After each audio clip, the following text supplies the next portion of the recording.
এই জন্য আল্লাহ নবী বলেন, প্রথমে সন্তানের জন্য দায়িত্ব হলো মা বাবার দায়িত্ব। সন্তান তো নবজাতক, সে কান্না ছাড়া কিছু নিয়ে আসে নাই, সে কানতেই জানে। শুধু না কানলে ডাক্তার তাকে ইঞ্জেকশন দিয়ে ওষুধ দিয়ে কান্না করাইবে। কথা ঠিক না বেটি? এই জন্য তার সুন্দর, তার জন্য একটা ভালো মা নির্বাচন করা। সন্তান জন্ম নিলে তার ডান কানে আজান, বাম কানে একামত দেওয়া। 2 নম্বর, একটা সুন্দর নাম রাখা। দলিল প্রমাণ হাদিস থেকে এখন দেওয়ার সময় নেই, শুধু আমি নম্বরগুলো বলেছি, আপনারা মনোযোগ সহকারে শুনেন। 3 নম্বর, সাধ্য থাকলে আকিকা করা। ছেলের জন্য 2টা বকরি, মেয়ের জন্য 1টা বকরি দিয়ে আকিকা করা। 4 নম্বর, সন্তানকে মা বাবার দায়িত্ব হলো নৈতিক শিক্ষা, দ্বীনি শিক্ষা, কোরআনের শিক্ষা, ইসলামের শিক্ষা, ঈমানের শিক্ষা প্রদান করা। 5 নম্বর, কোরআনে কারিমে আল্লাহ বলছেন, ইয়া আইয়ুহাল্লাযীনা আমানু কু আনফুসাকুম ওয়া আহলিকুম নারা। আল্লাহ পাক পরওয়ারদিগার আলম ঈমানদারকে বলছেন, ও ঈমানদারেরা, কু আনফুসাকুম, নিজেও জাহান্নাম থেকে বাঁচো, ওয়া আহলিকুম নারা, এবং তোমার সন্তান সন্ততিকেও জাহান্নামের আগুন থেকে বাঁচাও। এজন্য সন্তান সন্ততি কোন পথে চলতেছে সেদিকে নাফরমানির পথে যেন না যায়, এ ধরনের পথ তাদেরকে পথে না চালানো। এরপরে 6 নম্বর হইল সন্তানকে 7 বছর বয়সে নামাজের আদেশ দেওয়া। 10 বছর বয়সে নামাজ না পড়লে তাকে মারা, প্রহার করা এবং তার বিছানা আলাদা করে দেওয়া।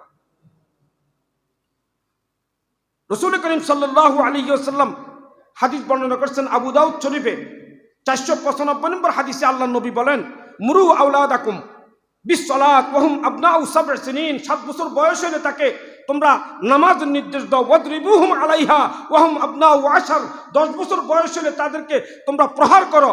ওয়াফাররিকু বাইনাহুম ফিল মাজাজি', তাদের বিছানা আলাদা করে দাও। 7 নম্বর, রাসূল করিম সাল্লাল্লাহু আলাইহি ওয়াসাল্লাম নিজেই সন্তান সন্ততিকে লালন পালন করতেন উত্তম পদ্ধতিতে। রাসূল করিম সাল্লাল্লাহু আলাইহি ওয়াসাল্লাম বলেন, যেটা বুখারী শরীফের 5378 নম্বর হাদিসে আল্লাহ নবী বলেন, ইয়া গোলাম সাম্মিল্লাহ ওয়াকুল বিয়ামিনিক ওয়াকুল মিম্মা ইয়ালিক। হে আল্লাহর বান্দারা, আমাদেরকে নির্দেশ দিয়েছেন বিসমিল্লাহ পড়ে খানা খাও, ডান দিক থেকে খানা খাও, সামনে যেটা আছে এটা খাও, এটা আদব। 8 নম্বর,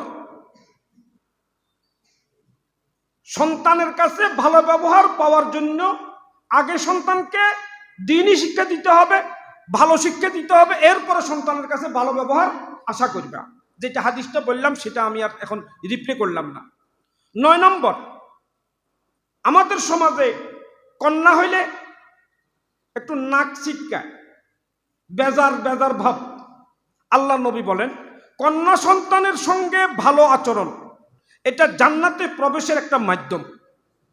রাসূল করিম সাল্লাল্লাহু আলাইহি ওয়াসাল্লাম মুসনাদে আহমদে 1957 নম্বর হাদিসে একটা হাদিস বর্ণনা করছেন, ক্বালা নবিয়্যু সাল্লাল্লাহু আলাইহি ওয়াসাল্লাম, মান ফুলিদাত লাহু ইবনাতুন ফালাম ইউজিহা ওয়ালাম ইউহনিহা ওয়ালাম ইউসির ওয়ালাদাহু ইয়ানি আলা যুকুর।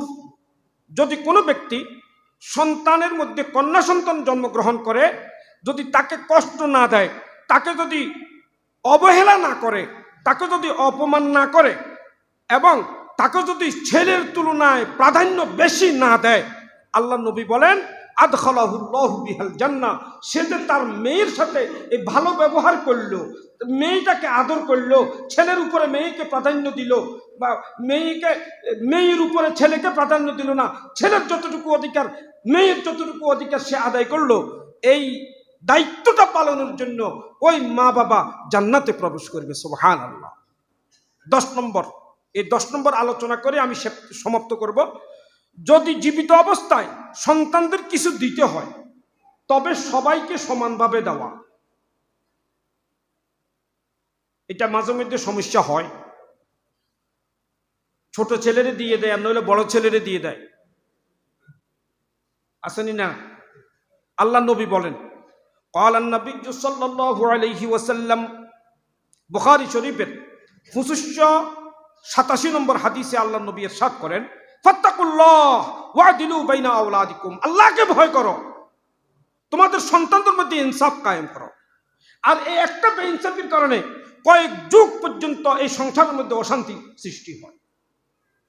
ওয়াফি হাদিস ইবনে আব্বাস রাদিয়াল্লাহু তাআলা আনহুমা মারফুআন, আল্লাহর নবী অন্য হাদিসে ইরশাদ করেছেন, সাব্বু বাইনা আওলাদিকুম ফিল আতিয়া ফালাউ কুনতা মুফদিলান আহাদান লাফাজ্জালতুন নিসা। তাবরানী শরীফের 11997 নম্বর হাদিসে আল্লাহর নবী বলেন, হে আমার উম্মতেরা, তোমাদের সন্তানদের ব্যাপারে তোমরা সমতা রক্ষা করো, সমানভাবে তাদেরকে দেখো। যদি আমি কাউকে বেশি দেওয়ার কথা ভাবতাম তাহলে আমি নবী বলতাম মেয়েদেরকে বেশি দাও। সুবহানাল্লাহ। তো আল্লাহ তাআলা আজকে আমি আপনাদের সামনে বাবার হক, মায়ের হক, জীবিত থাকলে 7টা, মারা গেলে 7টা নিয়ে আলোচনা করছি। আর সন্তানের প্রতি মা বাবার হক যেটা 10টা কথা আলোচনা করছি।